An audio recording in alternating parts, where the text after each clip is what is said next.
जय माँ शुल्नी। मैं बिंदिया ठाकुर स्वागत करती हूँ आपका मेरी आज की होम ब्लॉग में। ज़िंदगी में मुश्किलें तमाम है, लेकिन फिर भी इन होठों पे मुस्कान है। जब जीना ही है हर हाल में, तो मुस्कुराकर जीने में क्या नुकसान है। जब जीवन भगवान ने दिया है तो उसको खुश होकर जियो, और इस मुस्कुराहट को कभी भी किसी भी आदमी के लिए खोने मत दो। अगर ये मुस्कुराहट किसी के लिए खो रही है तो ये घाटे का सौदा है। जीवन में सब चीज़ें वापस आ जाएंगी, लेकिन आपकी मुस्कुराहट नहीं। तो हो सके तो खुद को खुश रखने की कोशिश कीजिए। बाकी दुनिया में दुख, तकलीफ़ें और परेशानियां तो चलती रहती हैं। तो अब ब्रेकफास्ट भी बन गया है। आज ब्रेकफास्ट में पालक और आलू बनाए हैं। पालक आलू को सिंपल सा तड़का और थाली में जब परोसा तो जैसे पालक पनीर को भी फील कर रहा हो। वैसे ना हम सभी की ईटिंग हैबिट्स ना बड़ी सिंपल है। मसालों को छोड़कर हल्का फुल्का और हेल्दी खाना ही पसंद करते हैं। और ये देखिए ना, ब्रांस के फूलों की चटनी, वो जो ब्रांस के फूल मैंने एक दिन दिखाए थे ना आपको, वही है। बस इनकी चटनी बनाई और अब डिब्बी में पैक करके रख दिया है। ब्रेकफास्ट हो चुका है और अब हम सोलन वालों को गर्मियों के लिए अभी से तैयार रहना पड़ेगा, क्योंकि पता है गर्मियाँ आए या ना आए, पर ये पानी की दिक्कत अभी से शुरू हो गई है।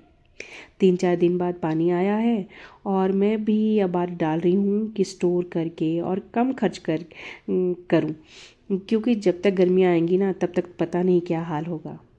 अब कपड़े धुल चुके हैं थे और इनको बाहर सुखाने आई तो आज का ये खूबसूरत व्यू ना, और करोल पर्वत पर बिखरे ये बादल, वाह क्या कमाल के लग रहे थे। हवा नहीं चल रही थी तो बड़ी देर खड़ी होकर ये सुंदर नज़ारा निहारने लगी, लेकिन तभी याद आया कि अभी तो लंच भी बनाना है। बस फिर क्या, अंदर आई और लग गई अपनी तैयारियों में। वैसे तो इतना तामझाम तो नहीं करना था, लेकिन आज बात थी राजमा चावल की, और ये ठहरे दुनिया के फेवरेट, और मेरे बच्चों के भी।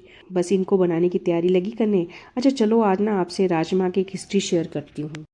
राजमा दरअसल एक संस्कृत शब्द जो कि राजिका से निकला है, जिसका मतलब है राजा की तरह शाही। जिस राजमा को आज हम इतने चाव से खाते हैं, वो 5 से 550 साल पहले हमारे भारत में पैदा ही नहीं होता था।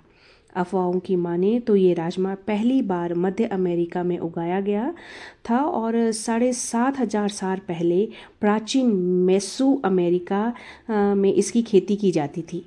फिर जब 15वीं शताब्दी में की शुरुआत में पुर्तगाल के व्यापारी समुद्र के रास्ते अमेरिका पहुँचे तो उन्होंने ढेर सारा राजमा वहाँ से लिया। इसके बाद जब वे पुर्तगाल भारत आए तो उन्होंने राजमा के बदले भारतीयों से मसालों का सौदा किया।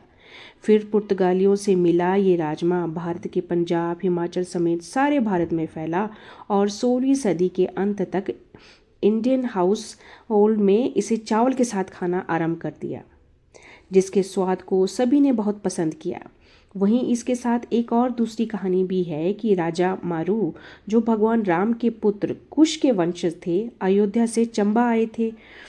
यहाँ पर पहाड़ों पर विजय प्राप्त की, जहाँ उनके वंशज राजा जयस्तंभ ने कश्मीरी वाजवान से प्रभावित होकर चंबा के स्थानीय सामग्री से ही कश्मीरी व्यंजन बनाने को कहा, जिससे राजमा का मदिरा तैयार हुआ। इसी कारण से आज भी चंबा के प्रसिद्ध राजमा मसाले और दूध का इस्तेमाल करते हुए राजमा मदिरा तैयार किया जाता है। तो ये थी राजमा की हिस्ट्री, और इसके बारे में शायद आपको पता हो इससे पहले, लेकिन चलो, अगर नहीं था तो पता लग गया, और अगर था तो आपको एक रिवाइज हो गया। और ये राजमा देखिए ना, अब हमारा कितना फेवरेट बन गया है। अब इस समय ये शाम का खूबसूरत नज़ारा जो चाय के साथ आप मेरे साथ देख रहे हैं। दिन बड़े हो गए हैं और धूप अभी 6 बजे तक रहने लगी है ना, कितनी खूबसूरत बात।